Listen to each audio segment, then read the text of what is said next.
Meeting today, abandoned, moved to Tuesday. So Group 1 racing at Rosehill on a Tuesday, if you don't mind. So that is going to be mouth-watering. And that's all because of the big rain that has arrived and also is still... There is pretty spread money, even though there's a pretty big price differential between these top three runners. You look 280 to 750. When we talk weight of money, there's not a huge amount of difference between Vestas and Alabama Lass, considering the price. $2.60 out to $2.80. Vestas, $8.50 into 11 is one of the big ones you are going to get in this. And if you are looking to go extremely wide, then you can have... Ready, and they're racing, and Daggers from the centre jumped away pretty well. Grinzinger pot out fast. Alabama Lass over on the far side began very speedily. Alabama Lass is going to lead the race, followed by the outside Rich Dotty, Band of Brothers, Gallant Sun not far away. Behind those, Amelita, speed out wide. Bridal Waltz is about midfield. Gallant Sun's in the middle of the pack, Gatsby's, and then came Jasmine Rouge, Daggers, then Hot Diggity Boom, well back Sweethearted, Vestas, Recon and Ganacho. Alabama Lass is the leader from Band of Brothers onto the course proper, and they're about 2 lengths to Rich Dotty the outside, followed by Winner's Edge, Bridal Waltz, and further back in the field First Settler, Amelita, Gallant Sun. Next is Gatsby's and Daggers and Jasmine Rouge. Sweethearted in traffic, Grinzinger, Pot and Vestas is the widest. Alabama Lass, 250 metres to go, a length in front of Rich Dotty, Winner's Edge, Gallant Sun the outside, then Bridal Waltz. Alabama Lass, 100 metres to go, still a length in front. Gallant Sun wearing it down, but it's the Kiwi Flyer holding on, and Alabama Lass beat Gallant Sun. Third in the race was Rich Dotty, followed by Jasmine Rouge, Winner's Edge, and then Amelita. Next to finish, Sweethearted, Band of Brothers, and First Settler, Gatsby's, Recon, Daggers, Vestas, Bridal Waltz, Ganacho, Hot Diggity. Quality filly. We saw that in New Zealand, and that form certainly was frank there. She was runner-up in 1,000 guineas when she got out to 1,600 metres. Here she is just running them off their legs. She was back. 100 metres. It's a race that's building in quality every year. Benedetta placed in it a couple of years ago behind What You Need. Estriella. It's a race that's building in quality every year. Benedetta placed in it a couple of years ago behind What You Need. Estriella, fantastic in winning the race as a dominant favourite yesterday. And Hutch, I feel like we saw something yesterday with the emergence of Alabama Lasses. She had her first start on this side of the Tasman and did effectively what she's been doing back home. Yeah, she heads back to New Zealand now, but it was a fact-finding mission for them, I mean, with some nice prize money, and I think they saw what they wanted to in terms of the victory. Inside section on the straight track clearly seemed the spot to be, which is very unusual, and they'd sort of worked out that was identified early in the day, and then the bulk of the fields, which you don't often see, Bossy, instead of sort of, you know, they didn't even split here, like they all wanted to go back down towards the inside, so she might have had that favour, but to be honest, it didn't matter where the best part on the track was. When you can lead, she could have found it and she would have been hard to get past. Yeah, she looked completely lost down the straight too. She was switching leads and her ears were up, so there's a lot of improvement in this mare, so probably one of the better wins on the day, without a doubt. Put on the clock as going to be only the third 3-year-old to do it in the last 30 years. You've got to be a star to be able to do that. And how only the third 3-year-old to do it in the last 30 years. You've got to be a star to be able to do that. Race, the Australia Cup at Group 1 level at Weight for Age. Pride of Jenny, she's back. She was fantastic, winning second up. We opened up at $3.10. She dropped out to $3.50. You've got $3. Gallopers, the winner of the Northerly Group 1 level during Western Australia's Summer Carnival. Cascading was placed in the last 2 All-Star miles before winning the last 2 Australian Cups. Light Infantryman brings that form line. That's the sort of form he needs to bring as well, Nigel. Third up, and the 2,000 metres is very interesting for him. We know he likes Flemington. Racing alongside another Wills or Triumph and Jimmy Star in the Oakley Plate. Middle Earth won a Group 3 Aston Park Stakes. He was second in a Group 2 Hardwick during Royal Ascot last year. His first run for the Mars stable in Australia, a victorious effort in the Australian Cup Prelude. 6 is Pride of Jenny, the reigning Australian Horse of the Year, who's come out of retirement. Tony Tobre, owner with rider Craig Newitt, all relaxed in the Pride. She did what she usually does. And, you know, Flemington 2000 in these conditions today, nothing wrong with the inside and with the metres as well. Third in the race last year, Blake Shin with his first placing in 6 Australian Cup rides. Chris Waller, of course, won this race on protest with... Yeah, I loved her runner, of course, in the Peter Young. She gave Pride of Jenny a lot of leeway in terms of how efficiently she ran. and 3 to win the Victoria Gold Cup and then triumph in this race. It was a good return first up with a big weight. She'd only had one trial going into it. She was prepped up nicely for it, but she was... The third Tab Australian Cup. I'm believing what I saw with Pride of Jenny first up. She's never been back and come and done that. Outside of that, Middle Earth's rock solid at the $6. The Tissue Titans and also Light Infantryman has had steady each way play with Deny Knowledge. But it's Zardozi, race 8, number 8. You know it makes sense, race 8. And they're racing. And Pride of Jenny anticipated the start well. Middle Earth missed it by 2 lengths. Pride of Jenny straight to the lead from the 3-year-old Feroce and Attrition wider. They're 2 lengths Light Infantryman. Young Verda's got to dig up to get to about 4th, and they were followed by Deny Knowledge, Shayar, Zardozi, a Tissue, and at the tail of the field, Middle Earth.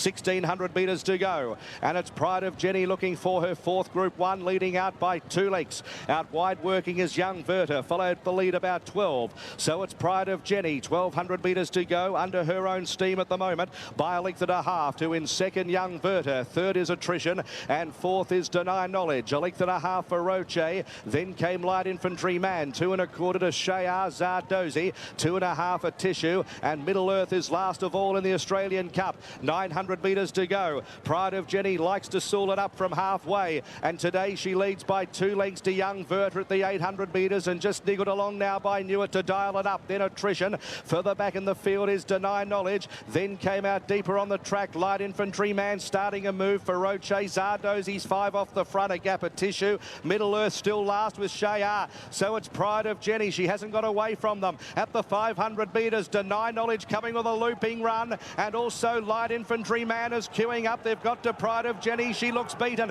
Deny Knowledge, 300 to go. Grabbed by Light Infantryman, Zardozi. Here's a Tissue down the outside as they reach the 200. It's Light Infantryman by about a length and a half. 2 in second, a Tissue, Zardozi, Deny Knowledge. Light Infantryman's out toughing them. 100 metres to go, a length and 3/4, and it's Light Infantryman. Brutally run race, but Light Infantryman's the stronger and won it by 2 lengths.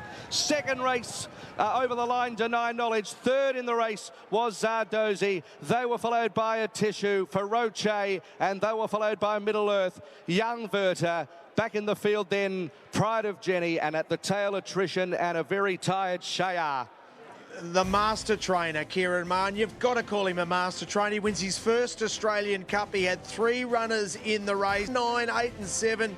Kieran and Ethan Brown are both marvels, and what a season they're having. What a season they're having. The best Light Infantryman adds the 2025 Australian Cup to his 2024 Northerly triumph in the West, and handled a searing tempo. They've stopped the clock just above 2 minutes flat in the Australian Cup. And the pathway that led Cascading to victory in this race the past 2 years, a placing in the All-Star Mile, has been the platform for Kieran Maher to claim the Australian Cup. His first. There was obvious speed in the race, Hutch. It worked out a little bit different in the early stages because Deny Knowledge wasn't the one necessarily eyeballing Pride of Jenny. No, I mean, Deny Knowledge didn't step all that well. It was quite messy early. I think I read on yesterday the stewards also had a word with, I think it was John Allen on Attrition with regard to Feroce early in the race, but Pride of Jenny got there, went hard early, and the race really melted at around the sort of quite early, about the 600-700 metre mark, Boss, and you could see that she was in trouble. Yeah, for mine, everyone else into play. She's only got one asset. She can break a field up and run certainly through the middle stages. She breaks them up. What he done is Froggy, and she might have pulled up with an issue. She ran well below her best. I forgive her for that, but this is not her normal race.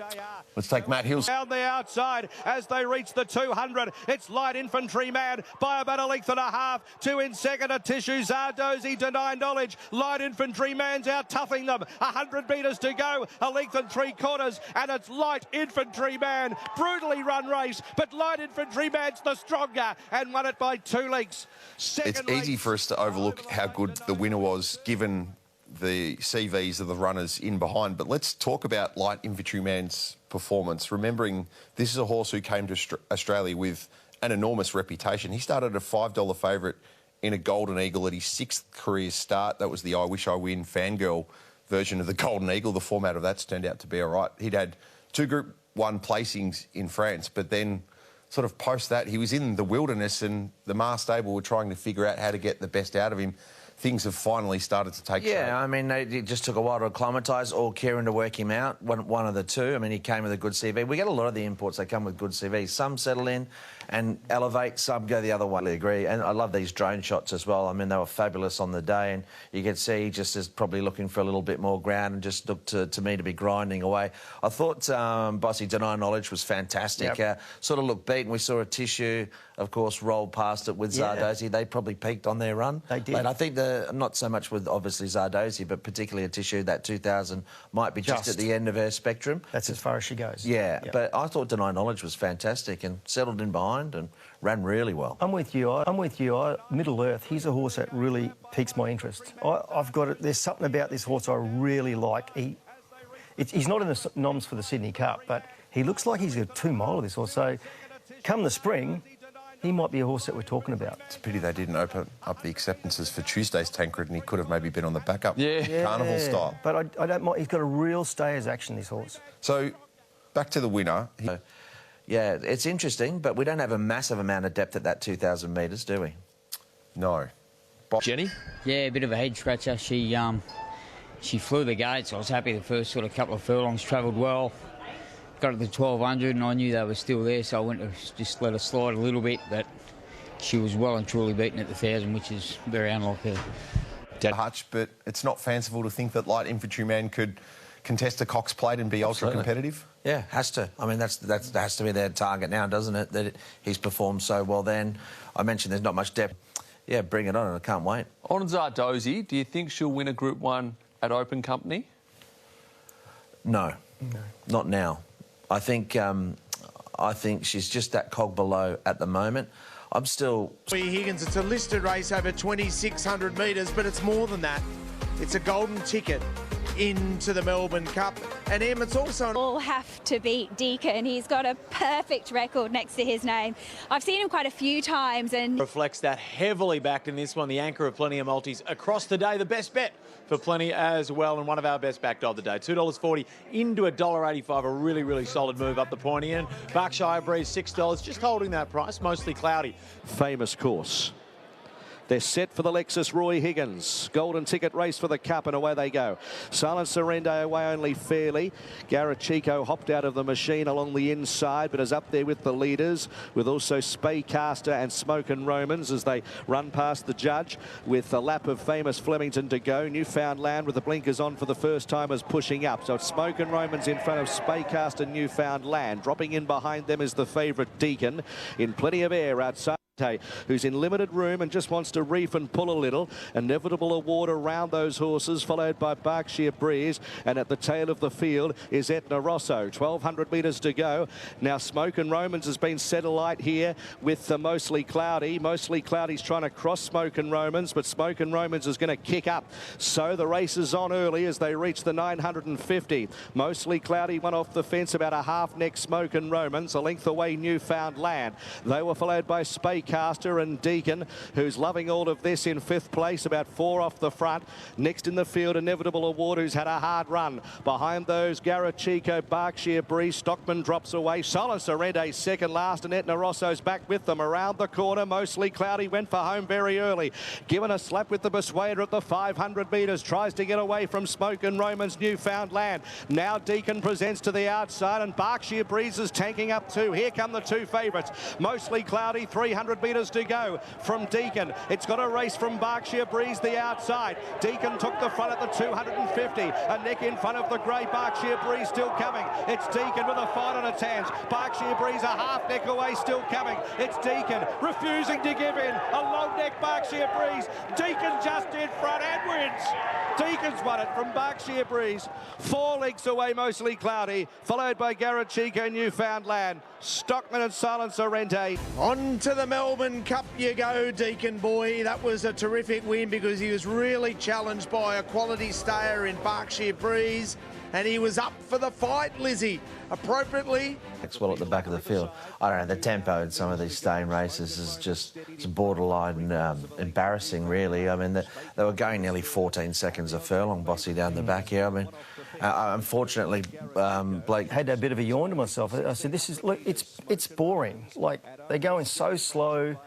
No one's, look, you got someone 3 wide there pulling its head off. Like, just do something to make a bit of a race. And this is where... Is that more so with what's up for grabs, but also the presence of a dominant favourite in the race? Someone should go, right, well, I'm, as you said, live by the sword in the first segment. Well, Blake did something here which was great. He made a race of it. You're going to sit back... Make it very hard to assess. All that said, I do love these staying races at Flemington. I mean, look at this battle between the 2 late Berkshire Breeze. We've got Mark Zahra, Dan Stackhouse, who's sort of knocking on the door to win a Group 1. And there's just something about a staying race that you see, you know, a fight like that over 200-odd metres, and that really sort of elevates the blood pressure. Beautifully put. So he's got a winning profile. He keeps winning. He can win off slow or fast speed. So he's shown he's got some adaptability.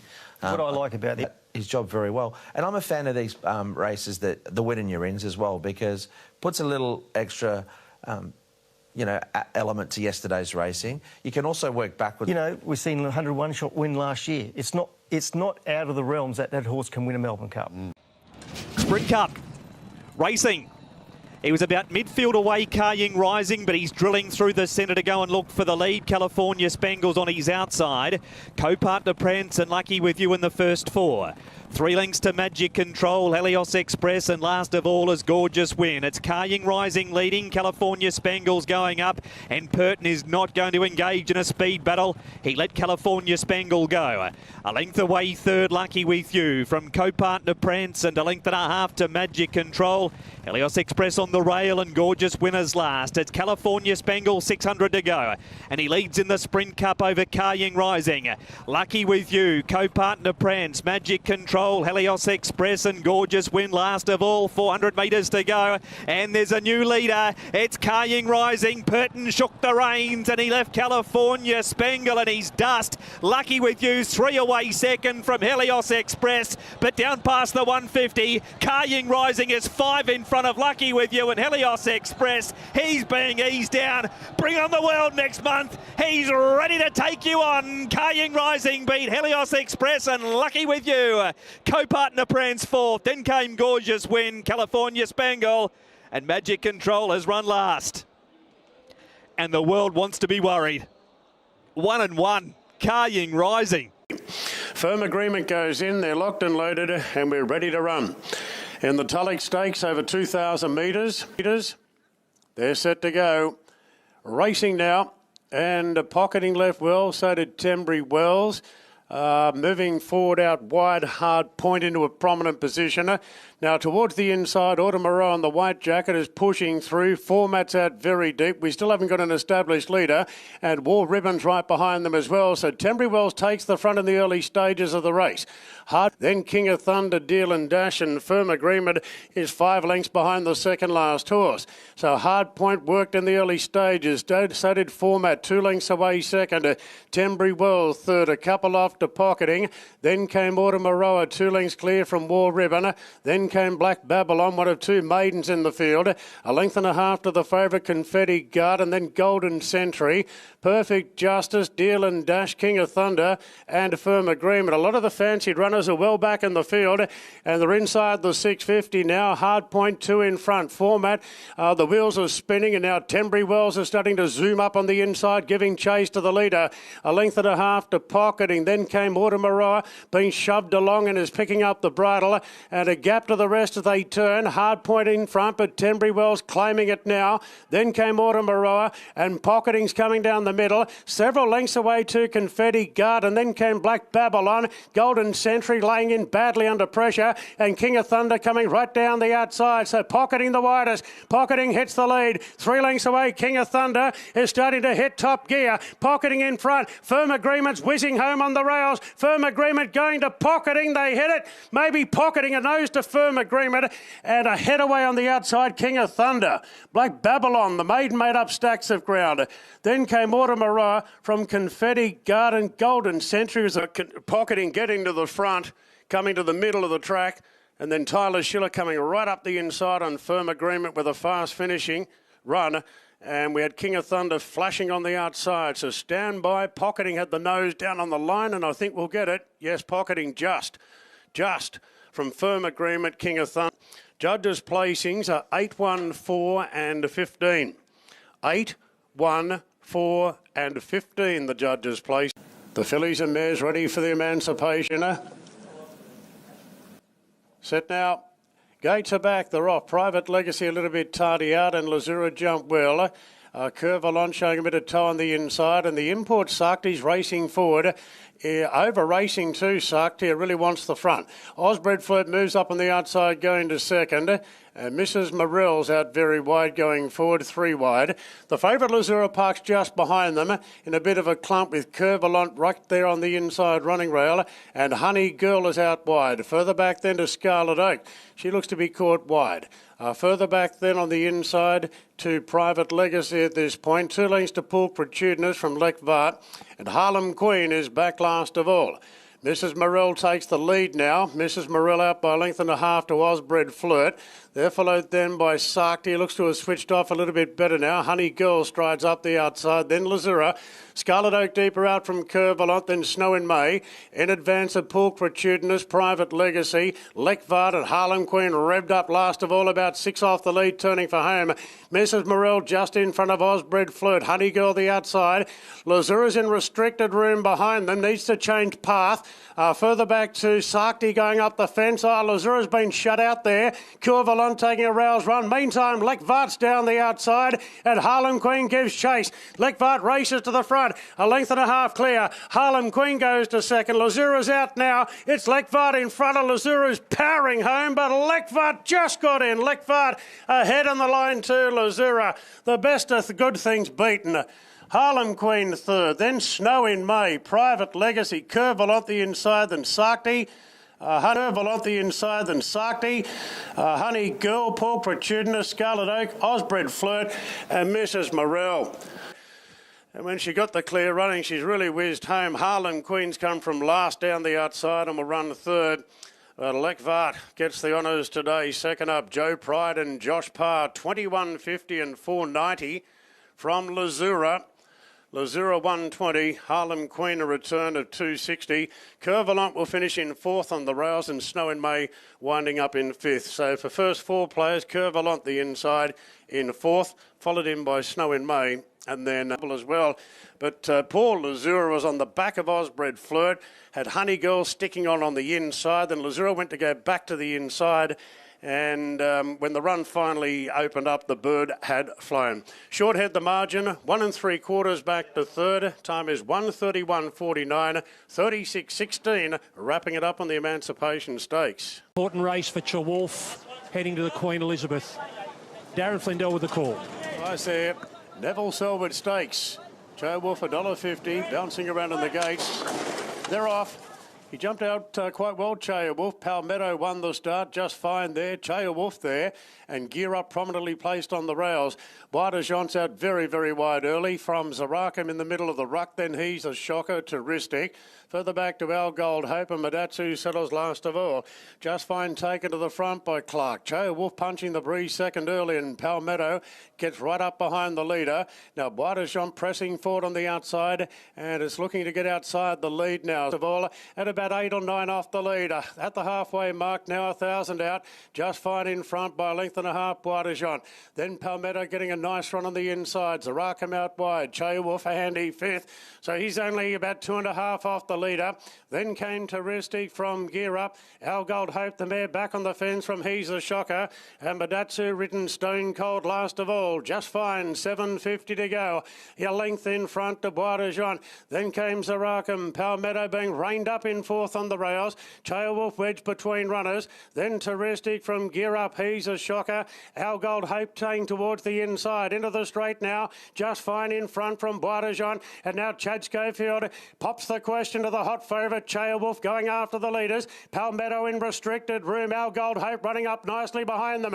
Just Fine at the 200. Just Fine still 2 in front. To Cheowolf. Our Gold Hope working into the clear. Just Fine a narrow leader from Cheowolf is lifting. Then Our Gold Hope to Restic late. Cheowolf putting the nose in front. Oh, did he get there? Just Fine right in it on the inside.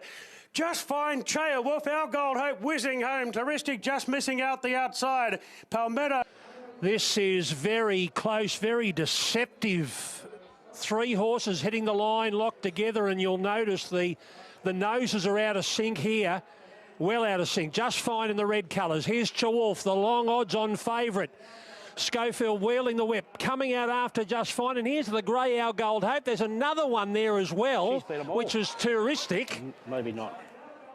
Wait for the photo. Cheowolf's going to win this. Now, you'll notice the nose of... Dominant that day. Track's been upgraded to a soft 7, and she's 1 for 1 on soft going Treasure the Moment. Now, and the fillies are ready for action. Gates are back now and they're off and racing. There's a great line out overall. The favourite Treasure of the Moment was one of the first out.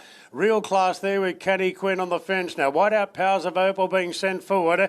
And Decleasy Boulevard as well is firing up in the early part. Nash is trying to get her to drop ahead and get some cover. Further back to Moving Out from Benegill has taken a spot down on the rails. And the last 2, Ella Hazel and Verona Rose, as Powers of Opal goes forward on the outside, and Powers of Opal will take the lead, and the favourite Treasure of the Moment now rolls into second position. So the early rolls of the race are reversed from Victoria, and Powers of Opal a bit keen in the lead from Treasure of the Moment. Real Class is right there together with Canny Queen, who's plonked down on the rails, and Decleasy Boulevard got really fired up in the early part, and now she's pulled away into third. Canny Queen inside the 1,000. Powers of Opal seems to be racing a bit freer in the lead now from Decleasy Boulevard, and Treasure of the Moment is in third position, the $1.40 favourite. 2 after Canny Queen, Real Class in the running line. Then Benegill moving out now third last from Verona Rose, creeping a bit closer on the inside of Ella Hazel. So Powers of Opal goes further in front. Tom Marquand is making it a staying test here in the Group 1 Vinery Stakes. Powers of Opal 4 in front. To Decleasy Boulevard, Treasure the Moment, then Real Class, further back to Canny Queen and Moving Out, getting to the outside. Powers of Opal's coming back to them pretty quickly. The tactics are backfired, and quickly Treasure the Moment, given the cue by Lane, and races to the lead from Decleasy Boulevard, who's fighting on gamely, and Benegill's doing best of the rest and running a big race on the outside. Treasure the Moment, 200 to go, a length in front. Benegill goes to second, well clear from the rest. Treasure the Moment, here's 7 in a row, her second Group 1 Treasure the Moment, a class above, beating Benegill. A photo for third. Decleasy Boulevard's been so brave trying to cling on. Verona Rose dived on the outside. Then Canny Queen, Real Class, further back Ella Hazel. Powers of Opal dropped right out, and Moving Out never improved her position. Treasure the Moment, 7 in a row, 2 Group 1s, and on target. Well, prior to the win, she was evens for the Oaks coming up on Saturday week. 140, 104. Benegill's run enormous there, 250. And we'll just run a check on third. Decleasy Boulevard, who fired up so badly today.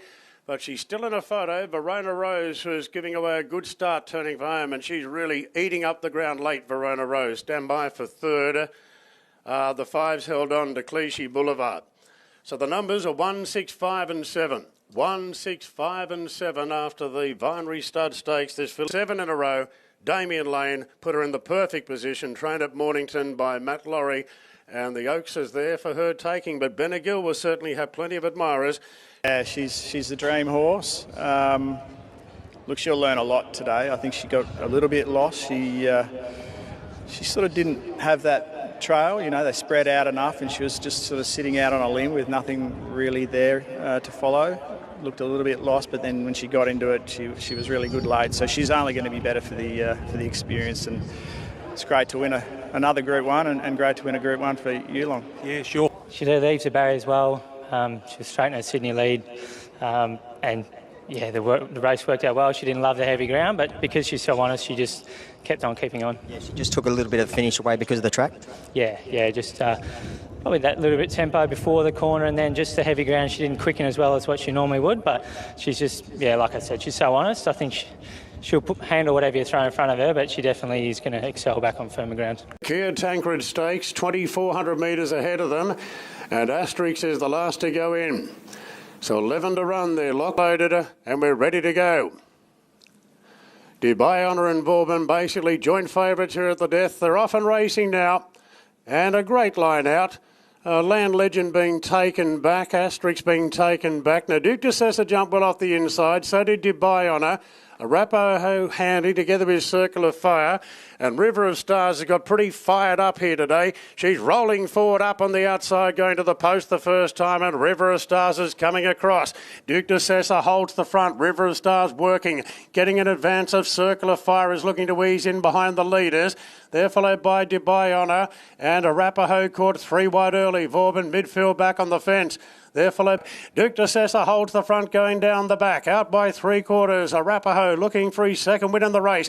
And they're at the halfway mark now. Arapaho second, then Circle of Fire and Warmonger making ground. Now River of Stars has let go as well. So Nash has let the European mare race to the front now. River of Stars a long way out. Beating off Duke de Sessa. Warmonger the outside. 2 lengths then to Arapaho from Circle of Fire, and Dubai Honour is next. 1.5 lengths to Vauban on the rails. On the inside is the rear. Then Land Legend from Asterix, and Zacharias last of all. 800 metres to go, and River of Stars, having made the mid-race move, is 1.5 lengths, 2 lengths clear to Warmonger and Duke de Sessa on the inside. 1.5 lengths to Arapaho from Circle of Fire. Dubai Honour is well positioned and inching closer. Duke de Sessa comes up on the outside to issue the challenge, clear from Arapaho. Then Dubai Honour and Circle of Fire between them, and then came Warmonger at the 300 metres. Duke de Sessa being tackled by Arapaho the outside. Dubai Honour's taking an inside run, and Vauban's got the last shot at them. Duke de Sessa being tackled by Dubai Honour, and Dubai Honour races to the front in the Tancred Stakes and remains unbeaten in 3 Group 1s in Sydney. Dubai Honour beat Duke de Sessa, and Vauban third, Arapaho fourth. Further back, Circle of Fire, River of Stars, then Land Legend. Further back to Zachariah from Warmonger, then Zaria, and Asterix was last to finish. Well, what a marvel. Dubai Honour, 3 runs in Sydney for 3 Group 1s. Tom Marquand, of course, won the Queen Elizabeth on him 2 years ago, and partnering the William Haggis runner to another Group 1 success here today. He's now 7. The 7-year-old gelding by Pride of Dubai out of Mondelez, trained by William Haggis out of Newmarket. His record in Sydney is outstanding. Duke de Sessa up there on the speed, giving it his best shot, and Vauban rattling home on the outside. Arapaho running gamely in 4th position. So the row and the last 600 metres in 35.62. You do. Anyone that knows me knows how special this horse is to me and to the whole team. He's just... he's just, 7 years old, and he's proved us again that he's still at top class level. I couldn't be happier. He's proved himself over that 1.5-mile trip, but I think stepping back down to 2,000 metres, we haven't really got an option, but, there's no reason not to try, especially off the back of that performance. That's great. You looked the winner a long way out. Yeah, he felt it. Like we were just chatting then, as a jockey, horses give you certain feelings, and at the bottom of the straight he gave me that, which is why I went back in rather than out. And look, I think he'd have probably won either way, to be honest, but Izzy does a great job getting him straight every year, and obviously William and his owner Mohammed Obeida to be brave enough to bring them back time and time again. It's I've got the easy job, I think. Well done, buddy. Cheers, go. Nice. 20 to run in the Doncaster. Touching on Derby and Doncaster, I'll be here working on those markets. So as soon as your favourite, New Endeavour, he's been hammered late, $4.60. He's going to run an outright favourite here. Barrier 1, Rachel King, Gay Waterhouse, Adrian Bott. Sports Doncaster Prelude. Racing now, and Just Folk was the first into stride. Boleto quickly up into second, followed by Glitter Silver, the grey head poking through, and Whiteout Sabat going forward. New Endeavour and Amenable are in prominent positions as they find their spots, and Just Folk's going to lead comfortably. Glitter Silver keeps pushing forward and gets to second narrowly from Amenable. New Endeavour on the rouse now. Boleto's caught deep, out 3 wide on the outside of Medina, travelling to the first turn. Then Berkshire's Shadow, Sabak's out wide. Further back to Sandpaper, 3 off to Ducasse, and then Cap gives away an incredible start. NCAP's 4 lengths behind Ducasse. Just Folk leads the way. Walado doing plenty of work. Strides up on the outside going to second. So he's had to do a bit to get there. Glitter Silver third. New Endeavour gets a good run the fence. Sabak out wider. Further back to Amenable. Berkshire Shadow and Sandpaper on a wide path. A length to Radina, 2 off to Ducasse. NCAP being quietly ridden at the rear. Just Folk at the 600's got Walado well and truly off the bridle. And now New Endeavour is slicing through, giving chase to the leader. Berkshire Shadow on the rails. Wider out is Sabak, then Sandpaper. Amenable's a long way from them. It's Just Folk at the 300, 2 lengths clear from New Endeavour's second. They're well strung out. Just Folk's going well from New Endeavour. Ducasse goes to a clear third. Just Folk 100 out. There's still 2 in front, holding New Endeavour and Ducasse, and Just Folk's going to lead all the way. Just Folk won by a length and a half at the end. New Endeavour digging in second, then Ducasse. NCAP's come from near, tailed off to run fourth and gapped the rest of them. Some of these have been beaten out of sight. Sandpaper, Berkshire Shadow, Sabak, Amenable no pickup, Radina, Glitter Silver, and Walado did a little bit of work, but my goodness, it's finished tailed off. Just Folk, Tommy Berry, paying $14.40 and $3.90. Just Folk toweling them up there in the Racing and Sports Doncaster Prelude. Well, that has been a win. Just Folk going to the front and running them off their legs, trained by Gavin Bedgood at Cranbourne. Tommy Berry in the saddle, 59 kilos, giving weight to every rival and has spanked them. New Endeavour, Every Hope, Rachel King. Just Folk into the Doncaster. He was already there anyway. And boy, oh boy, doesn't he love these soft tracks. You just got to look at his record. Ducasse was great. I don't know how NCAP got that close. I thought he was going to pull him up there halfway through the race, and the rest, like I said, just got the stitch. But all honours, the winner. He'll have a lot of supporters if he gets a wet track, which he won't next week. Yeah. From head to toe, she's really well turned out, and I just think with those... It was 11s, now into 550, the only other one they're backing outside of Polymnia. So we've got moments being. It's Darren Flindell for the Adrian Knox. Adrian Knox, the lead up for the Oaks next Saturday. And the fillies are off now on the Adrian Knox. Canny Queen off the inside, jumped all right. Exclusive Artist, Inevitable Truth, and Dominator is rolling forward the deepest, going to the first bend. Amplifies Handy, followed by Kaffa Lily. Sun and Sanders poking right through the middle of the pack. Then came Jayashri, further back to Yu Wang. Bell to Tell down on the rails. A length and a half to Atomic. So they lead the back, and Exclusive Artist shows the way for Jay Ford. By a length on Inevitable Truth. Then Canny Queen and Dominator. Really a victim here of a bad gate, and she has to do the work in a 3-wide position. Amplified tucked in behind her. Then came Kaffa Lily. Now Sun and Sand moves deeper. So does Yu Wang the outside from Jay Cherie, getting close to Hills midfield. Now Bell to Tell's come off the fence, one off improving. Further back to Atomic Clock. Then came Polymnia, who's still fourth last from Flaming Moon. Miss Alexis and Swelter's last of a bunching field at the 575. It's Exclusive Artist just in front from Inevitable Truth. Dominator. Yu Wang gets going in a 4-wide position, looping the field. Then came Sun and Sand, Bell to Tell, and Polymnia. 300 metres to go. Yu Wang races to a narrow lead from Dominator. Bell Cattell and Polymnia starting to close in hard on the outside. Here come the favourites. It's Polymnia and Bell to Tell. Bell to Tell the inside of Polymnia. Bell to Tell strong, holding the favourite, and Bell to Tell wanted a long neck to Polymnia, and Yu Wang finished in third, followed by Sun and Sand, and on the outside Miss Alexis. A gap back to Kaffa Lily, then Canny Queen, Inevitable Truth. Dominator did it tough from in. Do you reckon J-Max getting twitchy in Dubai right now? Thinking, that's Frosty and Waller again. I don't like this. They do seem to be seeing a lot of each other at the moment. And along with Birdman, the move here has been for Valiant King, my horse to watch, 23. Along with Birdman, the move here has been for Valiant King, my horse to watch, 23 into 11s, 18 about Strathtayan from 21, and then $31. Once again, it's one-way traffic here for Al Kants. They won the championships, and they're racing down the chairman's quality. The big fielder on the way, and kinesiology taken back together with Mr. Waterville. Now looking for those going forward in the gold jacket, Hopeful there. El Jasor wide out, Positivity handy. Towards the inside, we've got Allow Kantz showing good muster now from Manzois, and Lostochka's pretty handy. Valiant King's pretty handy. The Age of Sail as they go past the post the first time. Allow Kantz has the fence, but the three up wide are all pushing forward here. Particularly El Jasor on the outside of Positivity, and they're rushing forward on the outside of Allow Kantz. Hopeful just takes a sit behind them in fourth. Couple off to Athabaskan from Strathtyre. Mr. Waterville, Baccio Del Mist and Kinesiology, who drew gate 20, has been snagged back to last. But there was plenty happening up front early, but now Clark takes control of the race.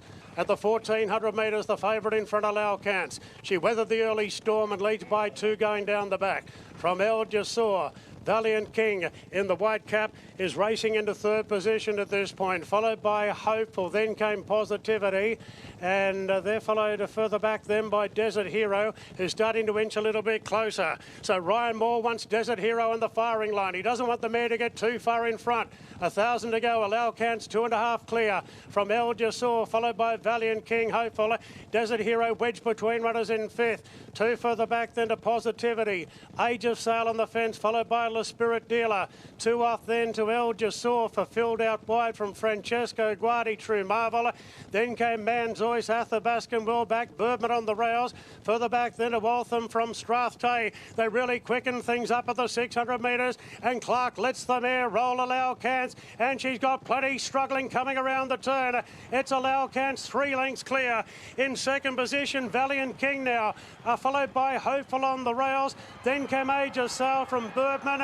Lostochka and the check cappers getting to the outside, but Allow Kantz has a mighty lead inside the 150. Allow Kantz is galloping them into submission yet again. Charging home at the end is Birdman. Birdman will run second. Allow Kantz a big winner. 3 out of 3 this preparation. Allow Kantz beats Birdman. Valiant King third. Hopeful, Strathtyre running on hard at the end. Age of Sail, Waltham the outside. Then came Lostochka. A big gap back to on. Nor Kinesiology, El Jasor and Positivity. Emma, that was breathtaking. Absolutely breathtaking performance, wasn't it? She is a star on the rise, this mare. Tell us what she's like to deal with at home, because to begin with, she didn't get that control. Then Tim put himself in the race, controlled it beautifully, and she streeted away. She's so unassuming. Particularly at that quote, he's out from $1.80, just continuing to dangle the carrot for Swift Falcon. There's been support for Evaporate, particularly earlier in the week. He went up 360. He's now into 270. Shangri-La Spring is at 850 out from 7 after opening 460. Carbine Club, and we're ready to go. They're set and they're racing. Great line away, but Shangri-La Spring broke it in front. Shangri-La Spring about 1/2 to 3/4 on Evaporate. Brigidine Gal's pretty handy there on the rails in front of Fingers Hunter.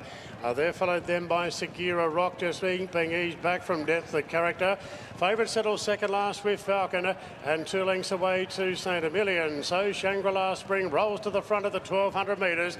At Evaporate does the chasing. Blake Shin puts him right up on the speed behind the front runner. Brigidine Gal racing into a clear third and tugging along from Fingers Hunter. Then Depth of Character. Segura Rock's next in the run. 2 further back to Swift Falcon, and 2.5 to St. Emilion last of all. At about 12 lengths off the lead, so Clark's letting Shangri-La Spring run along at the 800 metres by 3 lengths on Evaporate. Brigidine Gal racing to an outright third, a couple off to Fingers Hunter. Then Depth of Character, Segura Rock, Swift Falcon. Now at the moment, Swift Falcon's got to be 10 off the lead. St. Emilion, the roughies last of all, so Shangri-La Spring coming back to them, leads by a length now on Evaporate. Then Brigidine Gal, Depth of Character, Fingers Hunter, Segura Rock. Swift Falcon is still second last and pulling to the outside, coming down the middle of the track now. Evaporate moved up, takes the lead away from Shangri-La Spring. Swift Falcon starting to wind up on the outside. Evaporate goes for home of the 200. Evaporate 3 lengths clear. Swift Falcon's running on. He's running out of time. It's Evaporate well clear, and Blake Shin had him close, and Evaporate wins the Carbine Club, beating Swift Falcon. Depth of Character third. Then Shangri-La Spring, Segura Rock. A gap in the field to Fingers Hunter, Brigidine Gal and St. Emilion. Gee, this is a great training performance, guys. This is a really good training performance. They went over for the big money in the Kiwi. They got plenty of it. They didn't get the biggest prize. Back they come. And this horse has always been knocking on the door to be top class. He ran in the Cox Plate. Yeah, he's a great horse, isn't he? Do you know what he had the favours of being up on speed? That's his greatest asset. He can put himself up on speed. He kicked away at the top of the straight. And Swift Falcon, well, he ran great sectionals, but he couldn't catch the up-front leader, Evaporate. And that is a real training performance to bring him back from over the ditch. It sure is. It's hard to travel a horse over from New Zealand after a busy preparation, but you are... Isn't it, with the 4 Group 1s on the first day of the championships about to commence, and it's 48th running. One of 4 Group 1s, a Wotan, one of the stars of the show today, and then we've got Jolly Star and a TJ, Linebacker and a Doncaster, and Aliana in a Derby. Let's to see. Now, if you'll see here, there's a lot of marking around this part of the track. Why? Because all the jockeys are obsessed about 3 or 4 off. For the tab market for the size produce. Well, Bruce Watson has been our best backed here so far. He's been pretty solid at the top of the betting at 320, albeit he opened at 280. So he is out just a touch, but he's stayed solid and he's our worst way home. Vinrock has been 440 into 370, so there's been a late go for him. Rivellino, while he's gone 420 to 440 and he opened 350, he actually has about 35% of the money here. Prestige Forever is 11 to 12. The light is on. Vinrock's been very well back to beat Wotan.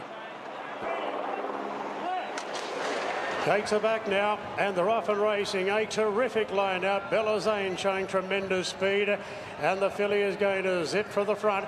Rivellino's right up on the speed. Rivellino's running second in the early part, followed by Vinrock, pretty handy, and going forward out wide is Prestige Forever in the early part, but Belazane is going to lead comfortably. Vinrock gets right up on the inside, Prestige over the outside, and Rivellino between them. A couple of lengths further back to Wotan, who's caught 3 wide, travelling strongly on the outside of State Visit, Navy Pilot down on the rails. Then came Federalist from Buffalo and Nordic Viking, the last one. Belazane shows the way narrowly from Prestige Forever the outside. Vinrock leaders back third from Rivellino, and Wotan 3 wide, but Ryan Moore is keeping him in a nice rhythm going forward, coming to the turn. Further back to State Visit, Navy Pilot, Federalist under pressure from Nordic Viking and Buffalo as they straighten up. Belazane in front from Prestige Forever, and Wotan's been wide going after the leaders. State Visit into the clear, Rivellino getting tight for room at the 300, and Prestige Forever shows the way from Wotan, Rivellino, State Visit, Belazane. Vinrock's going right up the inside, Buffalo down the outside, State Visit wide out, Vinrock along the rails. It's Vinrock, State Visit, Vinrock in front. Vinrock won the English size. A photo for the minors, State Visit and Buffalo charged home. Wotan's been rolled here together with Rivellino. Federalist winding up late. Then came Belazane from Navy Pilot. Prestige Forever. At last in was Nordic Viking. What a week Matt Laurie is having. What a week. He won the Group 1 with Treasure of the Moment, the Viney. That was expected. This horse also, the market mover, so heavily back. So he becomes the first horse in 44 years to win both the VRC size produce and the English size. It was just hard to know exactly where to look, Lizzie, over the last 50 metres. It was a brilliant Mark Zara ride, closer to the fence than we've been seeing, and he pulls off the big size double. He's a beautiful horse, isn't he? He's a stunning individual, and the fact that he has been unbeaten coming into this run, the Sires was a good performance, but he had to go to another level, and he was on his own on that inside part of the track. We've got to give a lot of kudos to the weeks unfolded. You've got a Group 1 winning colt now. That Victorian form looks all right. Yeah, it's like lost for words. Incredible. A great performance from the horse, you know. The last race, you know, they really got out wide and they were smacking the line. I was a bit worried about the inside draw, but he's tough as nails. And, you know, 3 from 3, Vinny Colt, I'm told that it's his first 2-year-old Group 1 winner. It's incredible. Tell us what he's like at your stable. 2 Group 1s in 5 days. That's off the charts good. Yeah, it's hard to describe. It really is. It's a dream come true. And how are you taking 2-year-olds and who's the absolute best of them? Because, Lizzie, there was literally Well, just looking at the replay now, there's about 2 lengths across about 7 of them. Yeah, an incredible... TJ Smith for the Hawkses. There's such a X factor about this horse. I had him penciled in as a Stradbroke horse, but here he is at weight for age, having a crack at a Group 1 after running so well. Off the Oakley plate, we've got Jimmy Star. Have a look at those 7 on the left there. Jolly Star with the win in the famous Newmarket up the straight. Preparation. 8 starts first up, 4 wins and 3 seconds. That's a pretty good strike rate. Let's have a look at how he... Randwick, first time for Jimmy Star. You'd think Randwick was made for this horse. He loves a big track, doesn't he? So you can imagine that... He's been a big improver. He's been massive, hasn't he? Now, weight for age is going to be the big issue, though. Ran X Factor. Lizzie's alongside Briasa. Wow, how well did this Sky run last time out in the Galaxy? He was absolutely incredible, and he has certainly been taking each step every time he steps out in great fashion. This is him second up. Sprint at Flemington. She was good in the Everest, wasn't she? Oh, she certainly was. She was a great winner in the... Few queens in this race, and Jolie Star is definitely one of those. She was brilliant last time out in the Newmarket. She has... Phillies 6 all up. This bloke, I'm with you. I think he's over the odds. Yeah, Traffic Warden. I think he is. He was so fresh. Is Jolie Star. She's our most popular with about 35% of the money invested aboard her. She's into 350 now after opening 390 and 340. As I say that, there has been a firm for our second elect here, Overpass, with that great first up record, 6 into 5s. Briasa has been 5 out to 7. Then we've got Magic Time and Nibble 9 into 850. Jimmy Star 850 out to 10 after opening 11s. Sunshine in Paris has been 9 to 10. Switzerland out at 16, along with Komochi there, who's then at $26 with Traffic Warden and $31 or more the rest. So all the... They're ready to run. Overpass drawn barrier 2. Ready now, racing, and Overpass began brilliantly as usual. Komochi and I and Me were away well. Briasa's right up in the thick of the action as well, with Jetterville deep out. Magic Time using barrier 1 to improve.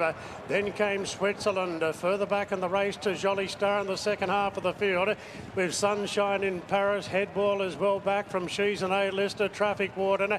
Jimmy Star last of all. Overpass takes the lead as expected. Out by a half, and I and Me. Magic Time with the tail trailer. Briasa's in a very handy position coming to the turn with Switzerland. Komochi deeper out. Then came Switzerland from Jetterbeal on a wide path. Jolly Star's back on the inside. Further back to Sunshine in Paris. She's an A-lister. Headball, Traffic Warden, and Jimmy Star into the straight. Overpass leads by 2, and I and Me. Magic Time taking a rouse run. Jolly Star's hard fence. Now the grey Briasa gets going. Inside the 200. Overpass a length clear from Briasa, breathing down his neck. Overpass being tackled by Briasa the outside. Briasa goes to Overpass. Briasa Overpass. Briasa won the TJ. Briasa edged out Overpass. Not sure about third. Headwall flashed home together with Jimmy Star. They're the 2 wide out. Then Komochi, Switzerland, Sunshine in Paris. Jolly Star couldn't pick up on the fence. Then came I and Me, Traffic Warden, and She's an A-lister. A boy becomes a man today in many ways, Lizzie. Well done to you. Pick of the yard, absolutely brilliant. It was a great ride by Tyler. He was forward, and you're with Wayne Hawkes. They know this day oh so well. Well, I probably shouldn't be chatting to Wayne because his brother is flooding with tears, but you have had the utmost belief in this horse that he's the best horse in your stable, and he's proven that today. Well, let me tell you, that's the horse on the inside is no easy horse to get past, so it's a great race, and you know what, he's not Chautauqua, because not many are, but he's better than Chautauqua, though, because Chautauqua's not here, but it was just today with the barrier was such a difference. The other day he had to go back to last, and we all saw what happened, whereas today he was in the 1-1. We thought he'd be second, third, fourth, and he's pretty good. Headwell, I suppose, the surprise packet. Lizzie, you've been with him all the way through this horse, and today's his day, and from this point on right now, I guess he's the early favourite for the Everest when we're standing here. First run in 1866, the Doncaster is perhaps the most famous mile race in Australia. Racing in the Doncaster. The Randwick Mile Handicap has a storied history, with past winners including Winks. So Winks has drawn clear in the Doncaster. He's 9 in a row. She breaks all the records today. She's a champion, Winks. Sunline. Sunline's in front. Shogun Lodge tries to pick her up. The great mare fight. She hangs on. And Superimpose, who won the race a second time, shouldering a whopping 59.5 kilos. Superimpose is mowing down Liverstone Lane. Superimpose has done it again. He's done it again. TJ Smith and daughter Gay Waterhouse are both synonymous with the race, each with 7 wins. She's in front in this mighty mare. More Joyous goes on to win it from shootout. But Chris Waller... That's absolutely right, Bruce. Anything you like, back it, because anything can happen here. It's such an exciting betting affair. So our $5.50 favourite here is Linebacker. He's been 6 into $5.50 just in the last couple of moments. Actually, our worst way home is Tom Kitten, who has about 20% of the investment. He's been 8 into $6.50 if he can get some luck. Gringotts, $6.50 out to 7. He's also a big loser in our books. Another Will, $8.50 into $7.50. Jamie Mellum not worried about the wide gate there. Firestorm, $7.50 to $8.50 up to opening 11s. Royal Patronage has been 10 to 14. Moira pretty solid now at $16. 18 about Steffi Magnetica, perhaps the forgotten horse. Rise at Dawn is at 23, who's been backed in from $31 this morning. Then we had movement that I can report towards the back end of the market. There's been a little bit for Alma Beer, actually, who's been 61 into $51. An issue for him. He's got a really good demeanour, very settled and relaxed, and he's handling the... Briasa won a Hunter. This bloke won a Gong and a Big Dance. Those races late in the spring are proving to be pretty good, aren't they? Oh, no doubting that. He's Caster. He stays all day, super friendly. Look, we're actually having a bit of a traffic jam at the moment, and he's drawn the inside gate, so he's going to have a great chance of... He's well weighted, I reckon. Yeah. 54.5. He's going to go forward. He's got a fantastic chance in the race. He's one of many big hopes. He looks well. We know he's tough. Steffi Magnetica, Ellie mentioned, may be the forgotten horse. That Stradbroke Doncaster doubles, not easy to do. And they're just keeping her going at the moment, but she's got a good coat on her, very fit and forward in condition, and I'm looking forward to seeing what she can do. Lizzie, who's with the 3-year-old in the race, the favourite Linebacker. He looks phenomenal. You're absolutely right. He does look phenomenal. And I think the big key with him is that his attitude is completely different this time around. He's very professional. He knows his job. One winner of the mile here at Randwick. He's got 49 kilos on his back. Go on, one last word. It's one of the great handicaps. It's alongside the Melbourne Cup. The Caulfield Cup's the other one, but it's one of the great handicaps. Star Doncaster Mile, $4 million in prize money. And they're off and racing. Geoglyph was one of the last out, together with NCAP. Now sharp out of the gates was Pericles from Rise at Dawn. Gringotts very handy together with Steffi Magnetica. And wide out Just Focus slowly rolling forward. Tom Kitten takes a spot down on the rails. Another Will's deep out on the outside of Militarise, and then came Alma Beer. Further back then to NCAP has been able to make up for lost ground there at the start. So Alma Beers are well back in the field together with Firestorm as they go to the first turn. Linebackers well back together with Anisette. Iona Merck is well back in the field. And they're followed by New Energy Kovalika, and Geoglyph is the last one. So the Doncaster field run down the side, and Rise at Dawn goes to the front here. It's Rise at Dawn showing the way by a half length on Pericles. Royal Patronage 3 out in third. Gringotts gets the right spot, fourth right behind them. Then came Just Folk, another Will covering a bit of ground. Then came Tom Kitten, Port Lockroy, Steffi Magnetica. Hard held between runners. Now Purton starts his run on Moira. Coming around the turn, Firestorm revved up. Further back is Anisette as they straighten up now. And Rise at Dawn comes up the rise, being tackled by Pericles. Royal Patronage, another Will the outside. Steffi Magnetica's angling into the clear. Gringotts, Tom Kitten taking inside runs. Steffi Magnetica's working into the clear. They're right across the track. It's Royal Patronage, Steffi Magnetica up the inside. Rise at Dawn, NCAP. Steffi! She got there today, Steffi Magnetica, right on the line, nailing on the outside Royal Patronage, and NCAP whizzing home with Rise at Dawn, Tom Kitten. Wide out another Will Militarise. Then came Alma Beer, followed by Iona Merck, Gringotts, Pericles, New Energy, Port Lockroy, Firestorm. Linebacker was always back in the field from Just Folk, Kovalika, Anisette, Geoglyph, and Moira was one of the last to finish. What a finish, what a finish. And Steffi Magnetica gets up in the last stride to beat Royal Patronage, who covered a lot of ground and was so brave. So she wins the Stradbroke as a 3-year-old filly and wins the Doncaster as a 4-year-old mare. It's only been done by one other horse ever, and that's Private Steer. That's how hard that is. M. Bjorn Baker, the rising star, continues to rise. Oh, this is off the charts. The Steffi tie goes on. He celebrates with this big group of devoted owners, including the Cunninghams, who, of course, race her. I tell you what, third up, that's her time. She peaks third up, doesn't she? Yeah, huge. I must say, massive, massive thrill. I've got...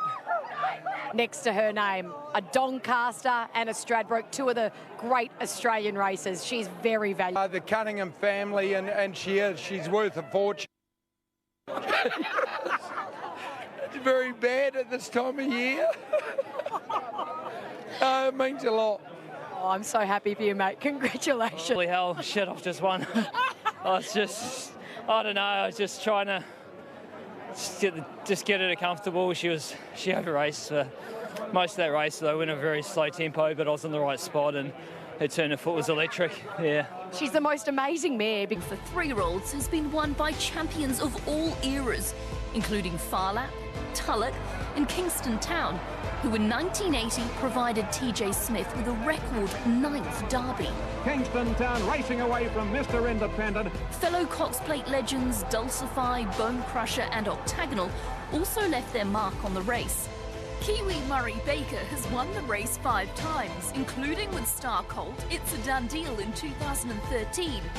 To win it. So this fillies in the Australian Derby is interesting. So we go back to Shamrocker in 2011, the last to be able to do it, but only one on the board with this guy. His name is Willie Dewitt.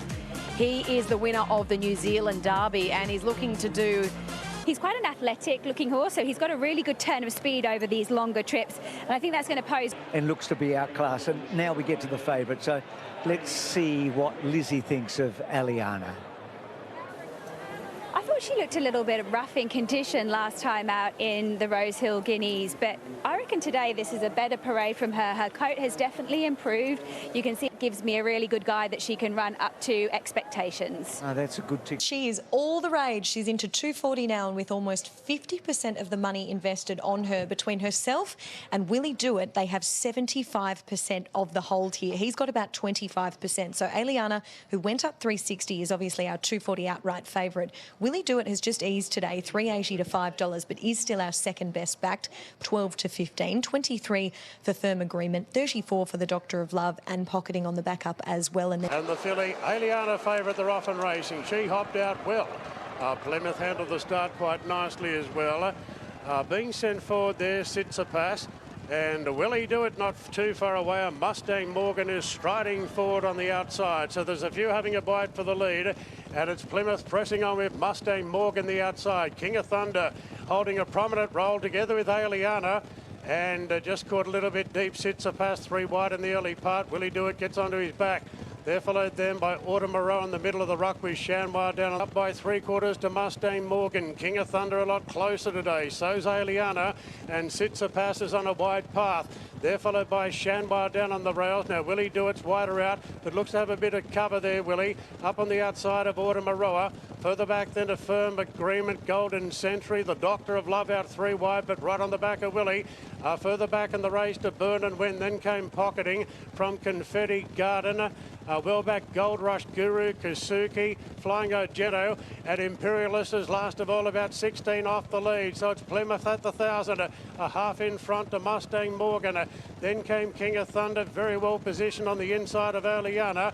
Sitsa Pass has been wide from the start, so's Willie Dewitt, but it looks as though Mickey D is starting to take closer order here on the Kiwi. Shamwar's right there on the fence as they race inside the 700 now, and Plymouth just in front of Mustang Morgan. Aliana is poised to pounce. She's peeling 3 wide, laying it down to the leaders now. King of Thunder slipping right up on the inside. Shamwar's taking a rails run, and Willie Dewitt's under plenty of pressure as they turn, and Plymouth swings in front from the filly Aliana, who strides up boldly on the outside, and Aliana now takes the lead of the 300. 300, beating off Plymouth. Shanwa, King of Thunder on the rails. Further back to Willie Do It and Firm Agreement. Aliana 175 out, 2 lengths clear from Willie Do It. Firm Agreement, but she's really opening up now, Aliana, and the filly's going to destroy them in the Derby. Aliana, different class. Boy, she towed the boys up by 5. Firm Agreement, I think, second, just in front of Shanwa. Close up on the outside, Willie Do It. Then King of Thunder. Further back, Automaroa. From Pocketing, Plymouth. The Doctor of Confetti Garden and Mustang Morgan. Wow, she is different class. What a performance in a season of outstanding 3-year-old fillies. She is right up there with them. She absolutely demolished the colts there. She raced away for them for Chris and Zach, for Damien, I should say. It was superb, wasn't it? Unbelievable. I mean, she didn't just win, she won by a margin, and that was an easy performance. I'd have to say the other horse that you have to give a big lot of credit to is Willie Do It, who covered so much ground. But look at that big margin that she's won by. So hard to get a filly to win the Derby. We've named, and you spoke about some of the great horses that have given it a go. But Chris stuck to his guns. He said this is the race that she is set for. And wow. To do it was oh so brave, but there's going to be an argument.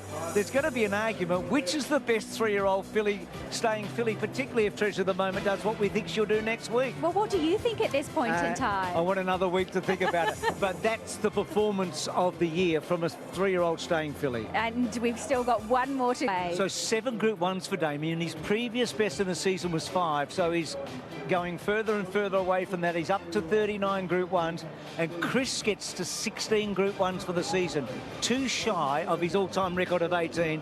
And what a... Well done. No, it was a great performance, and all credit to her. Yeah, she's had a couple of near misses in Group 1s, but she's got her own, and she's got it in good style. You've competed her against the boys all throughout this preparation. What was it at the start of the prep that you went, because you've got this amazing crop of fillies, and we've spoken about it before, to go, you know what, I'm going to run her against the blokes each and every time, and she's just done an incredible job. Yeah, well, we did it from the first one, the Ram at Guineas, and she proved there that she was pretty special, and it's just mapped out perfectly, really. Every 2 or 3 weeks there's been a race for her. And yeah, we've got some good fillies in the fillies races, so it just seemed logical. But when she was brave first up in the Ramwick Guineas, the Rosehill Guineas, she got beaten at Whisker by Broadsiding, who's a very, very good 3-year-old colt. And she's done it herself today. You think you'll back her up, mate? Leading up to the championships, they just want to find the best horses and get the results on the big day for all of the connections. It really is a grand final day. You've flown in. Is on Tempted. She's been 310 into 290 already, so she's been very well backed. There have been firms, though, for runners outside of her. One of those is Inkaruna. She was 460, 390, now into 370. So she's our second best backed, and she's got about 25% of... Is the favourite ahead of Within the Law. Here we go, the Percy Sykes. And they're racing. No speed at all by Wooten Lass, and Sequester jumps sharply with Military Tycoon tempted handy out wide. Savvy Tycoon driving right along the rails, and Inkaruna gets into a terrific spot behind. Within the Laws going forward. So the favourite Tempted scored 3 wide. McDonald just easing back a bit. She's dead set midfield now. Wooden Lass is pulling hard on the fence. Then came Memo, Pleasure Queen, Dream Side. Well back Alabama Charmer. And Recuperato is the last one. Sequester leads by about 3/4. Savvy Halley driving hard on the fence from Military Tycoon. Tempted out wide going forward. Moves to 4th now from Inkaruna. Within the Law between runners. Then came Pleasure Queen. Over on the inside, Wooden Lass from Memo. They straighten up. Well, Sequester was pretty keen there to stay off the fence. Savvy Halley's got the inside run. Inkaruna goes right up the rails. Then Military Tycoon and Tempted pop the question on the outside, and Tempted is laying it down now to Sequester. Tempted, Sequester still fighting.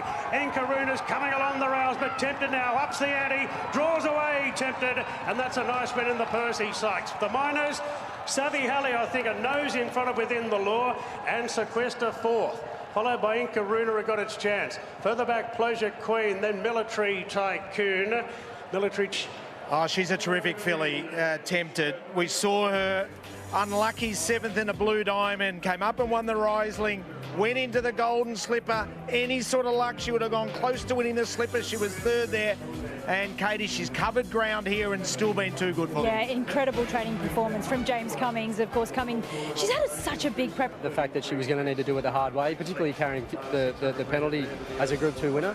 But I was just pleased to see her get the clear air that we wish we might have gotten 3 weeks ago. And this is a class. It just shows you how the little racing world just keeps spinning around, Katie. She's beautifully bred. Back in the day, an Exceed and Excel and Dance Hero, but in recent years, Classique Legend, Marzu, and last year, Jolly Star. I'll tell you one thing. Favourite. He was $51 on Tuesday when we still had Autumn Glow in, minus 54 cents worth of deductions, came into about $26, then opened $6.50 this morning, and he's now a $3.30 favourite, so that's a decent go even with the deductions in mind.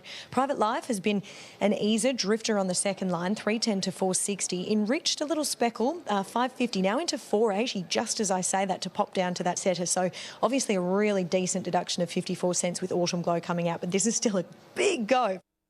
All over, Big Swinger, and the gates are back now. They're off in the Arrowfield, and jumping well was Imperial Force looking for the lead in. Rich the outside, and Jetta Setter right there, followed by Public Attention, Private Life. The one that put a fortune on here, Big Swinger, is back second, last 2 lengths away to Gatsby's. So Imperial Force is jogging in the lead. Josh Parr really put the brakes on it, and Enriched is happy with his spot on the outside, followed by Public Attention on the inside of Agenda Setter. 2 off to Private Life, a half the inside to Big Swinger, and 2 lengths away to Gatsby's last of all. So Imperial Force shooting for 3 in a row under a double grip from Parr. A half in front to Enrich, 2 off then to Public Attention, Agenda Setter. Private Life peeling 3 wide. Big Swinger in a tricky spot as they straighten up. Imperial Force still under double wraps from Enrich the outside. He says go now Imperial Force, and Enrich cruised up on the outside. 3 away to Private Life, Public Attention. Big Swinger's got it all to do. 5 off them as Enrich laying in a little bit. Straightened up by Berry. Enrich gets a half now to Imperial Force, who's fighting back. It's Enriched ahead in front and will win it. Enriched. A neck on the line to Imperial Force. Public Attention flew home photo for 3rd. Big Swinger really lifted very late, but too late. Then Private Life, Gatsby's, and last to finish was Agenda Setter. What an autumn carnival for Michael Friedman. The Golden Slipper winning trainer now has Enriched winning. A colt by I Am Invincible wins the Group 2 stallion making Arrowfield Stud Stakes here. Tommy Berry up next. Group 1 for the 3-year-old fillies. That's worth $1 million. You can double it for the Sydney Cup, and you can add more millions. Do, of course, headlined by Via Sistina in the Queen Elizabeth, looking to make history. Treasure the Moment coming up in the Australian Oaks. She is a rising star. Fangirl gets her opportunity today. First time. And she would be just the 4th filly to win the New Zealand and ATC Oaks double. Penny, horse number 2, Treasure the Moment. We've been able to have the privilege of walking alongside a lot of very special horses this carnival, but I'd have to say that this girl has got to be up there with one of the best. She has been impeccable pretty much every single start in her career. At the moment, of course, the first of those at $1.55 with 65% of the money invested on her. She's even been backed more today from her opening quote of $1.70. The other one is Like a Lucy, James McDonald's mount. $4, did open $4.80, but has about 25% of the overall investment. Then it's a gap to the rest. $8.50 to $9.50 for Belle de Tell on the back up. Ready to run now in the Australian Oaks. The 2 favourites drawn 2 and 1 and they're off and racing now. And Sun and Sam was about the first out. Treasure the Moment right there. Like a Lucy holding a spot. Ella Hazel's going forward. Verona Rose jumped a rope but being snagged back, and Dubai Gold Rush is slicing through the pack. Yuang the fence, followed by Belle de Tell last of all. So Sun and Sand 3 in front at the mile mark from Ella Hazel. Then Treasure the Moment going to 3rd on the outside of Yuang. And Like a Lucy, McDonald got in now, and he's right on the coattails of the hot favourite Like a Lucy, the New Zealand Oaks winner. And here's a fun fact: she's a daughter of Darren, who won the Arrowfield Sprint here some 8 years ago. Like a Lucy right on the tails there of the short price favourite. Back third last in the race, Dubai Gold Rush from Verona Rose, and Matrimonial is the last one. 1,200 to go. Sun and Sand in front for Alicia Collett by a length and a half. To the big roughie of the field, Ella Hazel, followed by Yu Wang in third. A length further back, Treasure of the Moment, looking to capture the Oaks double. Then Belle de Tell has been a touch keen in the run, and she's midfield on the fence. 3/4 the outside like a Lucy. Then Verona Rose, Dubai Gold Rush, and the roughie Matrimonial last of all. So Sun and Sand at the 800 metres, no change to the order. Out by a length and a half to Ella Hazel, then Yu Wang. Treasure of the Moment, brilliantly positioned, followed by Belle de Tell. And like a Lucy, now McDonald starts to rev her up a little bit, and she's peeling wider coming to the turn. Sun and Sand shows the way by a length and a half to Ella Hazel, Yu Wang. Now Treasure of the Moment in the white cap is 4 out and 5 outers. Like a Lucy making a good strong run into the straight now. Sun and Sand shows the way by a length or so on Yu Wang. Treasure of the Moment, Like a Lucy. Ella Hazel is still there. 250 to go. Sun and Sand and Yu Wang. Treasure of the Moment and Like a Lucy. They're both starting to knuckle down now. In the centre, Treasure of the Moment. She's really lifting. Sun and Sand in front, but Treasure of the Moment captures the moment. Another big win, claiming the Oaks double. Treasure of the Moment knocked off Sun and Sand, Yu Wang and Like a Lucy. Then Belle de Tell. Further back, Verona Rose, Ella Hazel, Dubai Gold Rush, and Matrimonial. Oh, we've seen a champ off the canvas. She was down and out, 400 metres out. You did not want to be with Treasure of the Moment. The tempo of the race didn't suit, but she lifted under Damien Lane, lifted up. Rises to the top, and that is Treasure of the Moment. What a filly. Only the third filly to win the VRC Oaks, the Vinery and the ATC Oaks, the big treble. She's extraordinary, and you hate to get ahead of yourself, but I just think 20, 40 metres at Moonee Valley in the spring would be absolutely perfect for her as a 4-year-old. Matt, that's your third Group 1 in 12 days. And I tell you what, I was worried halfway down the straight for her. I didn't think she had that kind of fight in her, but she is an out-and-out star. Congratulations. Thank you. It's been incredible, really. I feel like I'm going to burst into tears. But, yeah, it was sort of not the smoothest race to watch. They kind of walked a bit. She didn't have much cover. You could see she was strong. She was on the wrong lead. But, you know, she's a winner, and we've seen this of her in her early part of her career. You know, she really had to dig deep to win one race. Might have been her third or fourth run, and yeah, she really dug deep today to win that. It was a hell of a race to watch. It was the best part was that last 20, obviously, but no, I'm going to be guided a lot by what Damien thinks, but I feel like probably the 2,000 metres, a bit more pace on, anything from like a mile to 2,000 pace on. She's got a very good turn of foot, and you know, whether we stretch her out to this again, I'm not sure, but she's clearly, for mine, she's the best filly in the country. I mean, it's incredibly difficult to win way back from when it first started. And yeah, she. I probably didn't show the leader enough respect, to be truthful. Just got away on me a little bit and had to really bottom her out to catch it. She would have ripped home a grade 600. She's just got that really good turn of foot and yeah, did what. The 24-2500. Is the 2,000 metres the sweet spot? I think 1,600 to 2,000 is going to be a range. The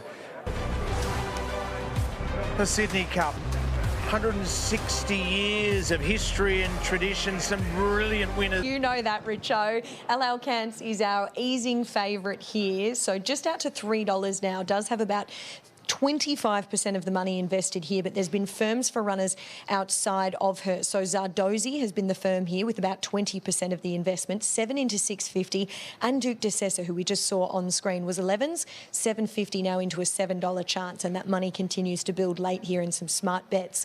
Birdman has been $9 after opening 12. Circle of Fire is $6.83, along with ever consistent Strathday. Arapaho is at $23, along with River of Stars, and then $31 or more the rest of them, and not really really any more movements at the back end of the market, as I said. We've got an easing favourite, Alcance, because they're coming for Zardozi and Duke de Sessa here. Imagine what you could... Field at 20 and the gates are back now and they're off and racing.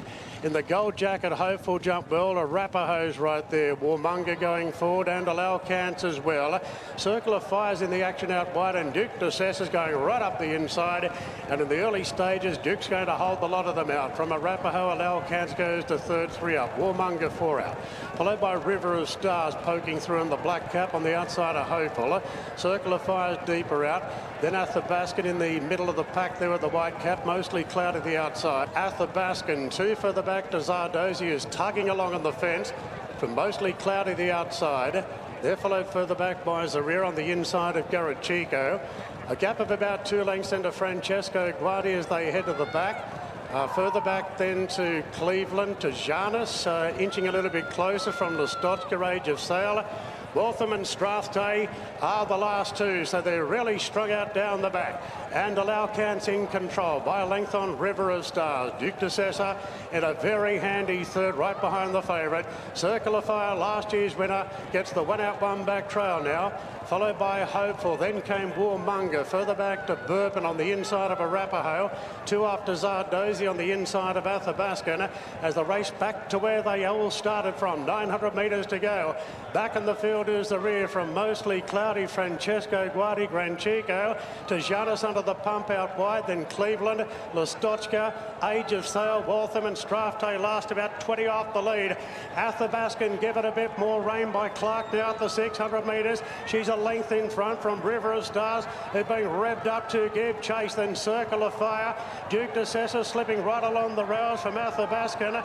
Now the runs are starting out wide. Warmunga mostly cloudy, Cleveland hooking right to the outside. So Alcance swings in front from River of Stars. Alcance, she might be gone, yes. River of Stars and Arapahoe have moved up. Athabaskan chimes in right down the outside as Cleveland with a good run, mostly cloudy, but Arapahoe dashes clear. It's Arapahoe 2, 3 lengths in front in the Sydney Cup.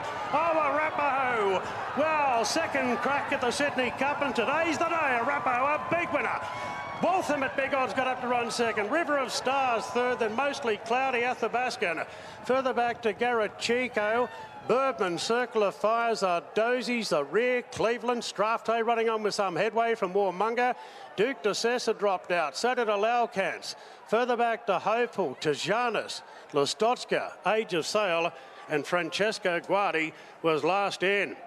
Can anyone stop Björn Baker? It is remarkable the season he is having and the recent run. And Rachel King gets a second Sydney Cup. And Katie, she gave that an unbelievably good ride. She is a star. She didn't have to move on it. The race was set up perfectly for her. And Emma's with lengths they've broken the track record by, so those on speed were entitled to get tired. Yeah, they were, and that was the favourite, Alcance. You can see there she was very, very tired, really rolled along the whole way, but she's such a strong horse and she has such a big stride, so I see that Timmy Clark really went with her and did the best that he could. Just smashed the track record by 1.7 seconds. Unbelievable. Your boy, Rappy. Well done. We don't expect anything less, do we? He's a superstar. He's just been an unbelievable horse for me and the team.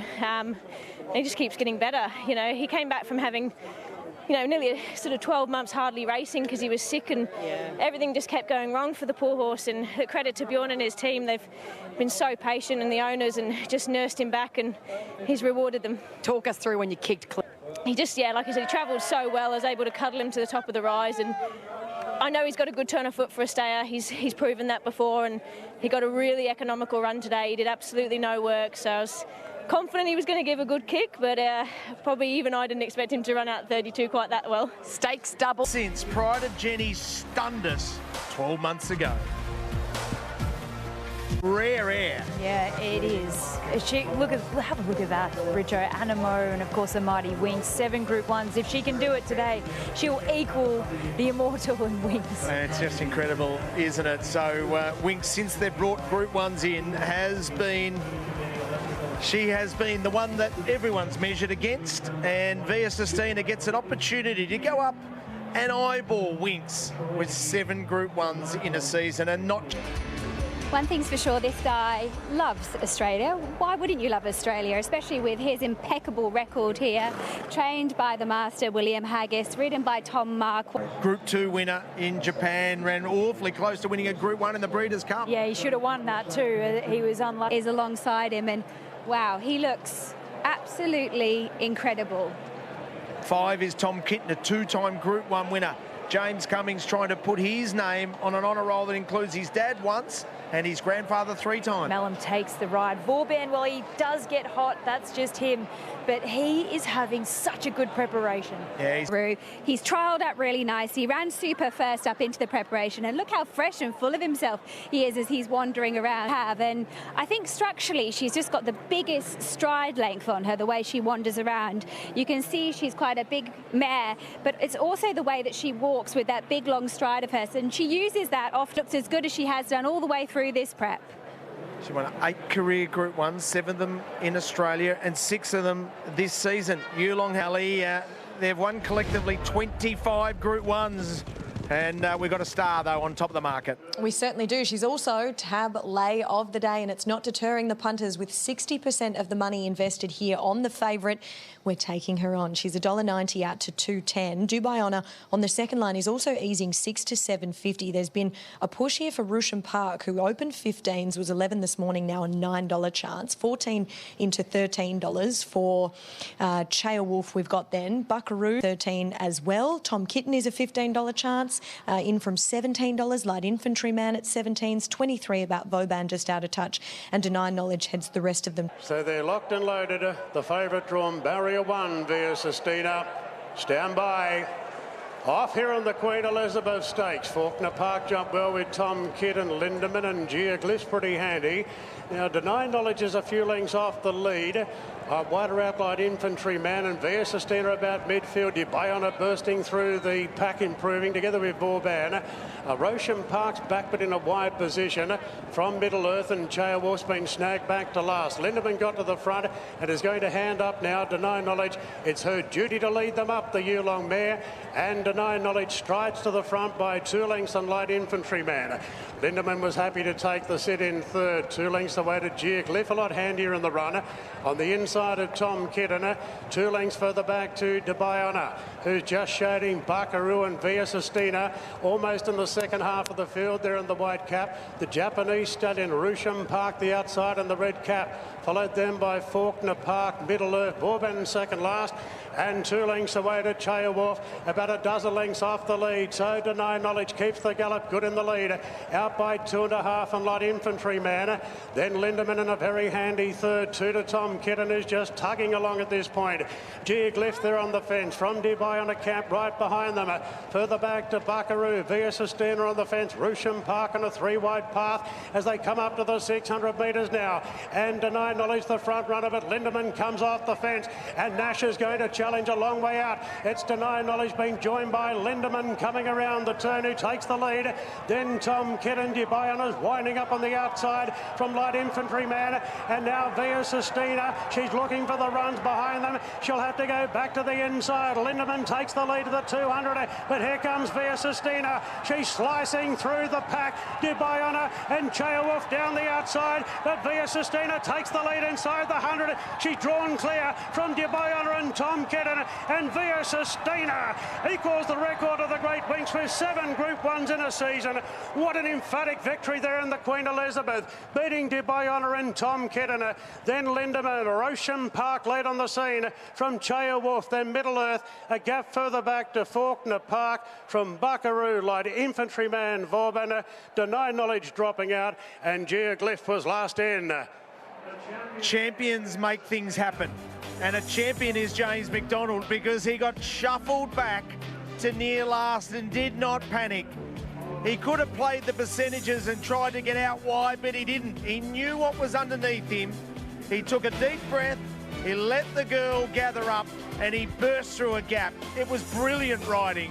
He holds his nerve when it counts most, but importantly, Tina joins Winks with 7 Group 1s in the season, defeats Dubai Honour. We know he's world class around the world. Tom Kitten runs third, Lindemann runs fourth, consistently running well. But Katie, you should be awfully proud of your husband because that was a gun ride. Yeah, he really did need to just take a deep breath. He was following horses that were stopping, and she's just colossal. She's a monster. She bullocks her way out when she needs to, and she is just an ultimate professional, isn't she? She really deserves... Remarkable, this girl. I think she goes into the top 10 money earners in Australian racing history. James McDonald continues to charge at the greats, George Moore and Damien Oliver. That was just a brilliant ride and a masterclass again from Chris Waller. Exactly right, and I think Emma's with the main guy now, Chris Waller. He's continuing to mature, and I get to work with him 52 weeks of the year, and he and Caitlin and his team, they're just fantastic, and I think we're a part of it. 7 in a season, though, for her, like, it's rare, and you know all about that. Yeah, it is. It's she's done an amazing job each and every time, and there was a good fight today. It was a world-class field. She needed a few outs, as you said, but almost, so you'll have to ask them, but I think you should be aiming towards a Cox Plate. Congrats, Chris. That's one hell of a training performance. She goes better as the competition gets firmer, and when she's in a proper race, she'll go again, you know. So she got to the front at the furlong and not just idled a bit on me. Felt like I was just going to run away with it, but like I say, better the competition, the better she'll go. If you said there was a worrying moment, it was at the 400-metre marker when Geograph, I thought, was going to go forward or kick for a gap, and he ended up pulling back and just fell in my lap, and I was trying not to break her stride but without coming out too aggressively, but she's a superior horse, and it was great to win on her. Her action. Go on, little horse! Go on, Tom! Go on, Tom! Go on, Tom! Come on, Tom!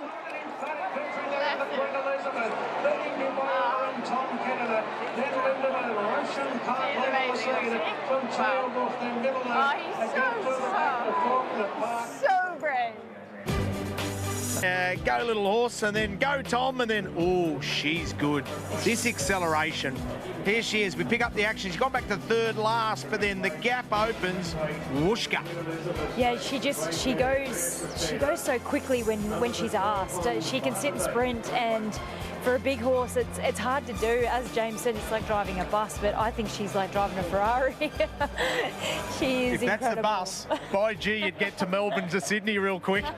Depending on who buys her and whether they want to race on or not, but what a horse she's been. She loves down there at the Flemington. She's a 3-time Group 1 winner, and of course she's won this race 2 years ago, so she's narrowly beaten, probably should have won last year. So under his name, into the mounting yard we go, and let's start with the start. Fangirl. What a day this. And Fangirl, well, she could put the cherry on top, and this is her race to lose. She's an excellent performer at Group 1 grade and certainly at Mares grade. Dougie, one word, is she going to win? Absolutely.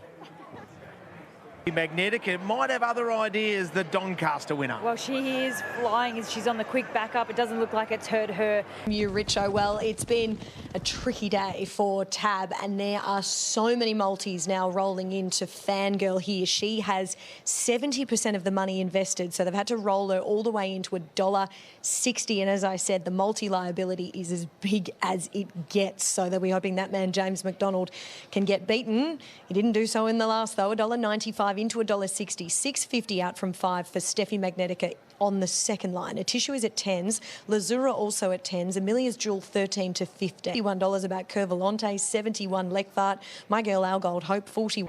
For the last Group 1, the Queen of the Turf, racing now and jumping quite well with Steffi Magnetica. Sounds of heaven there. Curvolant is pushing forward.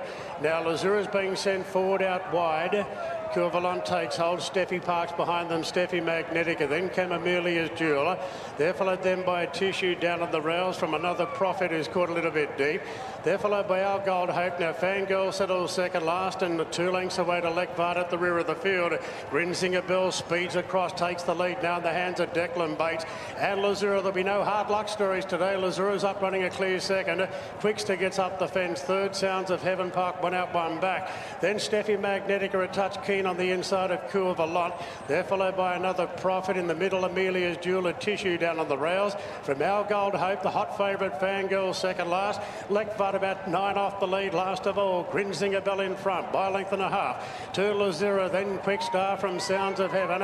Steffi Magnetica railing into fifth from Coup of a Lot. Another Profit's out wide. A gap of 2 further back to Amelia's Jewel. Our Gold Hope of Tissue. Fangirl is back second last, and Mac will have to pull off a pearler of a ride again.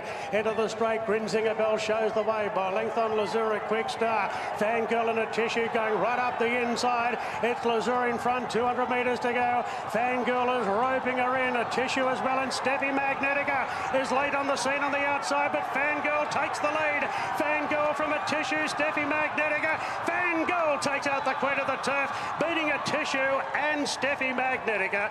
They gap the rest. Lazura fourth, followed then by Amelia's Jewel, Grinzinger Bell, Coup of a Lot, Our Gold Hope, Lekvard. Further back, Sounds of Heaven, Another Profit, Quick Star. Doesn't James McDonald make it look so easy? A champion. Simple as that. He's a champion. And James McDonald was in all sorts of trouble again. And he found a way. There, look at this view. Cerise Colours near last. He goes where angels fear to tread. He saw the gap, and it was a minor gap. He put Fangirl's nose in there, and she said, I'll give you my all. Whereas Steffi Magnetica was held up, and she charges. The 3 best mares come away to fight it out, and the best ride won it. I love James, but God, I love Fangirl. I just love this horse. She's just... Separately, but they race this girl together as the Ingham family, and this gives them a lot of satisfaction. And what a ride from James McDonald. Fangirl defeats Steffi Magnetica. She was brave, just held up at the top of the straight.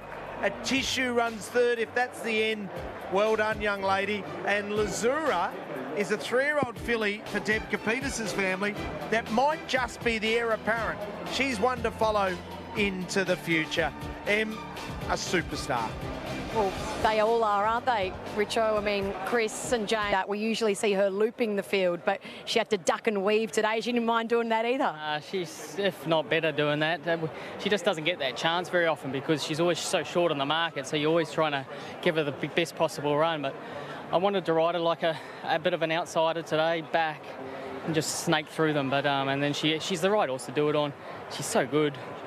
She's a star. I love her. She's such a beautiful mare. Out potentially rolling into commemorative. So it's not just the fact that she's got 50% of the money invested on her here. They're following James McDonald in 240 into 230, but it's all the multis that are rolling into her in the last after our last few favourites have got up. Olentia on the second line is the only one who's really been solid, 420 into 4. The rest of them have gone 6 to 7. Lady Laguna, Coco Jambul, Zazu is at 19 and then $21 or more the rest. So the punters putting all their faith in on day 2 of the championships. Next week, the All-Age Stakes and the Champagne. Racing now on the last, and Q's likely jump well together with Skirt the Lure on the outside. Lady Laguna is going to settle pretty handy on the inside, going to third from Tashi, then Tis Invincible. Now Commemorative is being taken back from the wide draw. Olentia improves. Unique Ambition back now from Infancy. Coco Jamboo and Zasu's last of all. So Commemorative, the favourite, is in about a 3-wide position. 5th last in the early stages. Q's likely takes the front. Out by a length and a half, Skirt the Lure. Lady Laguna well positioned. Then Tis Invincible, Tashi and Commemorative creeping closer right off the track. Olentia with an economical run on the fence. 2 lengths to Coco Jamboo, Unique Ambition, Infancy and Zasu's last of all. Q's likely turns the corner in the last from Skirt the Lure. Lady Laguna takes the inside run. Then Tashi, and now Commemorative. She's starting to hit top gear. She's been wide, but James McDonald said, come on, girl. She moved up to join Lady Laguna. Tashi between them. Infancy on the outside. It's commemorative. Lady Laguna. Infancy's closing in hard. It's commemorative tackle by Infancy. Infancy's from well back. Big commemorative and Lady Laguna. Then Tashi, Coco, Jambu rattling home. Zasu not too far away from Valencia. A gap then to Tis Invincible. Further back to Q's Likely in the last two. Unique Ambition and Skirt the Law. Oh, the roughie comes down the outside. Infancy, it was $67 earlier on in the week. It gets smashed late in the betting, and Infancy comes storming over the top. Chris Lees, that'd give him a huge amount of satisfaction. He's had a very, very big day. Of course, narrowly getting beaten in the championships a little bit earlier, and he had to wait to the last. And now Emma is with Chris Lees. Congratulations, because you own a bit of her as well, and she's won a listed race, but a Group 2 on a CV. That is very nice to end what has been a stunning 2 weeks here at Randwick. Yeah, it's been great couple of weeks of racing, and great to be a part of it. But back of commemorative right here, Katie. James McDonald, the roar of the crowd when the favourite started to accelerate, and then off the back comes Little Infancy. Yeah, she's so little compared to commemorative, as we heard from Emma with the big strides. But she was brave, she was brilliant, and well placed from Chris Lee. She's a good fresh horse, and Jason Collett just had to bide his time, skip around the heels, and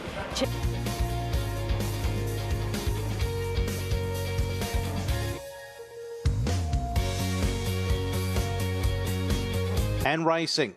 Oh, missing the start badly, Jack the Lad, and also Prairie Flower and Aviatress were on the back foot a little as well. Sharippa came out with the runners on today, and he's sprouted wings early. He's out by 3 lengths on Asfura and Press Down. Watch Me Win. Quickly Mrs. Chrissy wider out, zooming around them from Sir Sway and Aviatress. 2.5 further back, Climbing Star, Prairie Flower and Jack the Lad. Sharippa is under a vice-like hold, leads the way 3/4 Press Down. Mrs. Chrissy, Asfura sweating on a run on the leader's back. Then Sir Sway, Watch Me Wins on the fence as well. Aviatress has got work to do. Climbing Star around her. Prairie Flower 7 off them with Jack the Lad. Sharippa cornered in front. Asfura trailing, and now emerging Asfura. She's after Sharippa. Watch Me Win. Press Down drops off. Climbing Star, Sir Sway, and then Aviatress. Asfura goes up to Sharippa, takes him with 100 to run. He's in for the fight. Late Climbing Star. Asfura in front. Welcome back to Australia. Asfura won from Sharippa, and Climbing Star, Aviatress, Prairie Flower, Watch Me Win, Press Down, Sir Sway, Mrs. Chrissy was a long way back with Jack the Lad. Asfura, great to see. Well done, Mitchell Aitken and the team with Asfura. Sharippa has put in another ripper. It's been a while. Time is 1:3.97, but it's Asfura for Henry Dwyer and Mitchell Aitken taking out the RN Irwin Stakes from Sharippa.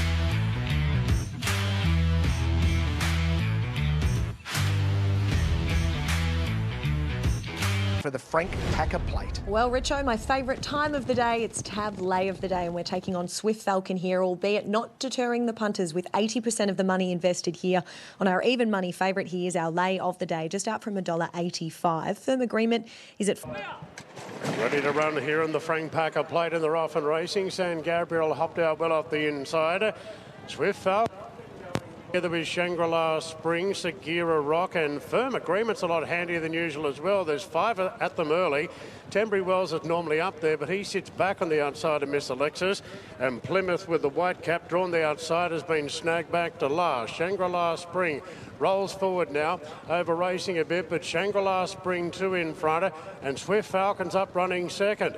Yes, Swift Falcon running second, a length off the last 2 as they start the run down the side. Inside the 1,000 metres, Shangri-La Spring up in trip today. Only leads by a length on Swift Falcon in a stalking position out the 800. 2.5 to Firm Agreement, tucked away on the inside of Sagira Rock. After a gap came San Gabriel from Tenbury Wells, Plymouth. And back on the inside, the lone filly, the field is Miss Alexis. 600 metres to go. Shangri-La Spring still a length in front of Swift Swift Falcon. Schiller hasn't popped the question as yet, but Swift Falcon is now inching closer, and Segura Rock is right on his coattails, peeling 3 wide, and Firm Agreement is just tucking up on the inside as they straighten up now. Shangri-La Spring under plenty of pressure, and Swift Falcon has popped the question on the outside. 2 after Firm Agreement, pushing into the clear. Swift Falcon, he's struggling a bit to get past Shangri-La Spring. Firm Agreement's on the scene. The favourite's in pain. Shangri-La Spring's kicking. Firm Agreement with the final rally. Shangri-La Spring keeps kicking and just won the Frank Packer Plate. Shangri-La Spring led all the way, beating Firm Agreement, and Plymouth rattling home. I think it got third. Swift Falcon close to the speed, and it backfired. Then San Gabriel, Miss Alexis, Segura Rock and Tenbury Wells. Bookmakers get the lot because the horse that they were keen to take on doesn't run top 3, runs 4th Swift Falcon. Change of Nick Olive mic'd up. Let's have a listen in. Next Gen paraded nicely. She's come on really well from last time out, the last time that I laid eyes on her. The other horse that I want to make a... Racing now on the Champagne Stakes, Michelangelo was last out under a ride. Now jumping quite well, Is It Spectacular and Bella Zane. And Lady Pankhurst is whizzing up on the outside. So Bella Zane, Lady Pankhurst, and now Spicy Lou puts her head in the thick of the action there. Tupacara, Is It Spectacular camp right behind them in the early part. They're followed further back then by Within the Law, who's taken about a midfield position down on the rails on the inside of Next Gen. 2 lengths further back in the field, then Buffalo's well back at this point, and further back then to Michelangelo with Federalist, and the favourite Nepotism is the last one. 800 metres to go. Bella Zane ahead in front to Lady Pankhurst, and Tupacara is getting right up behind the leader in 3rd position at this point. Tupacara, they're followed further back by Is It Spectacular from Within the Law, Next Gen, Buffalo the Fence from State Visit, then came Michelangelo from Federalist, and last of all is Nepotism. So travelling around the corner, Bella Zane, Lady Pankhurst, they go stride for stride. Spicy Lou presents 3 wide, then Tupacara, Is It Spectacular, Within the Law. Buffalo starting to pick up between them, although the gate got shut on Buffalo, and State Visit's winding up. Nepotism's got it all to do. Spicy Lou, she's shooting for 4 in a row, and Spicy Lou takes the lead in the Champagne, but Tupacara's pouncing. Nepotism's winding up with a big run on the outside, and Within the Law. Nepotism, Within the Law. Here we go, Nepotism from last. Nepotism nosed out Within the Law to win the Champagne Stakes. Tupacara 3rd. Then came Federalist, State Visit, Buffalo, Spicy Lou, Michelangelo. A gap back to the rest, Bella Zane from Is It Spectacular, Lady Pankhurst and Next Gen. From last, Nepotism looks like right on the line. Tyler Schiller has timed it perfectly. I think this horse is going places. He certainly is, and he's by Brutal, so we know that the mile was always going to be no problem for him, and potentially even further in time. But we were worried about Tyler was going to be able to have a good day.